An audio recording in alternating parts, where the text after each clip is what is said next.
आजकल TV, social media या local में हर जगह तुम्हें कोई ना कोई ऐसा मिलेगा जो रिलीजन और कल्चर का यूज़ करके लोगों का दिमाग कंट्रोल कर रहा है। कभी कास्ट और रिलीजन के नाम पे वोट, तो कभी धर्म के नाम पे हेट्रेड फैलाकर अपना बिजनेस चलाना।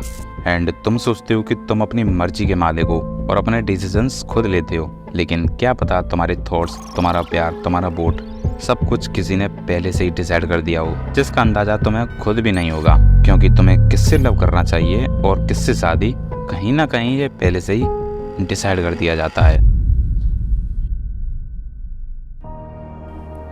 आज की इस वीडियो में हम बात करेंगे कि कैसे हम खुद सोचने के बजाय एक एंशिएंट स्क्रिप्ट को ब्लाइंडली फॉलो करते आ रहे हैं, और समझेंगे कि कैसे religion and culture, guilt, fear और तुम्हारे सपनों को साइलेंटली कंट्रोल करते हैं विद साइंटिफिकली एक्सपेरिमेंट के साथ। नेपोलियन हिल की एक बैंड बुक है आउटविटिंग द डेविल। इस बुक में उन्होंने बताया है कि कैसे दुनिया के 98% लोग एक मेंटल ट्रैप में जी रहे हैं, जिसको उन्होंने नाम दिया है ड्रिफ्टिंग, यानी बिना सोचे समझे जस्ट एक फ्लो के साथ जीना। जैसे बचपन से ही हमें सिखाया गया होता है कि ये क्वेश्चन मत करो, ये सही है क्योंकि सब कह रहे हैं, अपने से बड़ों की हर बात मानो। एंड ऐसे ही न जाने कितनी बातें हैं जिनको लोग आज भी ब्लाइंडली फॉलो कर रहे हैं, और फिर कुछ लोग उनकी इस चीप मेंटलिटी का यूज़ करते हैं। तुम्हारे दिमाग में जो बिलीफ्स हैं, जैसे क्या पाप है और क्या पुण्य, वो तुमने चूज़ नहीं किए, वो तुम्हें दिए गए हैं तुम्हारे टीचर्स, पेरेंट्स और रिलीजियस लीडर्स के थ्रू। अकॉर्डिंग टू साइकोलॉजी, जब कोई इंसान किसी सिस्टम के रूल्स को इतना ऑब्जर्व कर लेता है कि उसे लगने लगे कि यही मेरी सोच है, तो उसे इंटरनलाइज्ड ऑपरेशन बोलते हैं।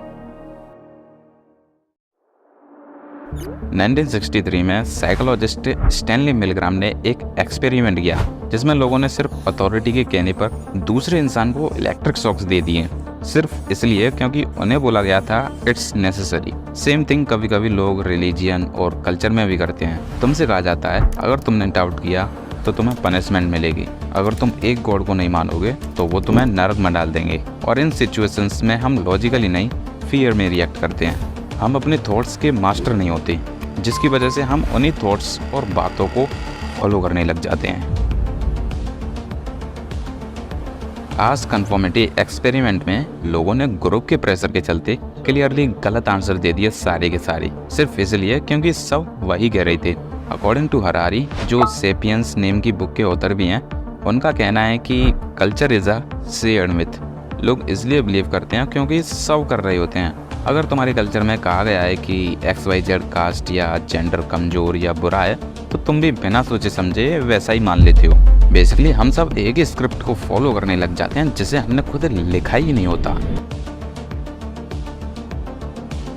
लाइफ में रियल फ्रीडम तब आती है जब तुम्हारा दिमाग खुद की सोच जनरेट करे, ना कि किसी और के प्लांटेड थॉट्स। सो आज से इन 3 पॉइंट्स को अप्लाई करके देखना अपनी लाइफ में। First, drift check. प्रैक्टिस करो।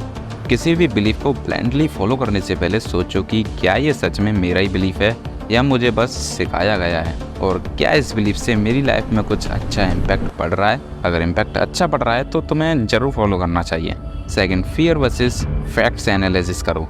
अगर कोई थॉट सिर्फ डर पर बेस्ड है तो उसको ब्रेक डाउन करो विद लॉजिक, बिकॉज कुछ लोग तो गॉड पर बिलीव सिर्फ इसलिए करते हैं कि उन्हें कहीं नर्क ना भेज दें।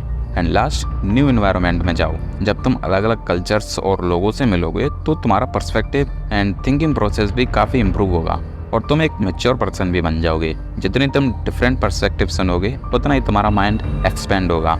जैसे प्रिजन में रहता बंदा बाहर की हवा में पहली बार सांस लेता है, तुम्हारा माइंड भी नए नए कल्चर से ही ट्रूली फ्री बनेगा।